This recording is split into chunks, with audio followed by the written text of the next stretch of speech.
So independence is the mode of toddlers, right? So they're putting their foot on the path to becoming independent, and that's kind of a many-staged process for children. It starts in toddlerhood, certainly goes up long past age 5, but they're learning to become independent. So when does independence really start?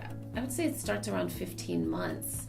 Most children, not all, most children are walking at that point. They're beginning to get language. So you see your first inkling of them sort of moving away. But by 18 months, and in that 18-month to 2-year period, you really see children starting to develop this sense of, hey, I'm my own person.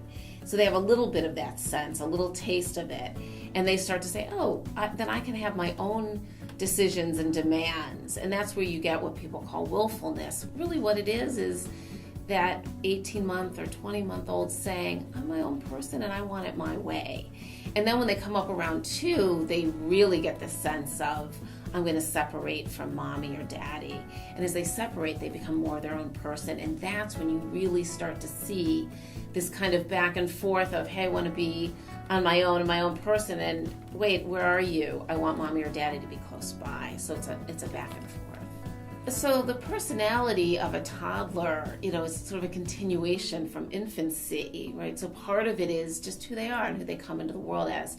But you also see this switch, and parents will say things like, he was such a sweet little baby, and I always say, and then what? Tell me about that day. And people can literally recall the day, the first tantrum or the first time the child stood up for themselves.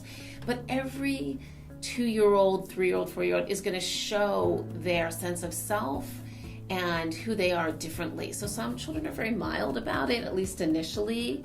Maybe they don't sort of firmly stand up for themselves till they're a little older. Some children are very bold. They run into a new situation as if they've been there before. And that's just all variation in what we call temperament or personality, and none of it is right or wrong. It's who that child is.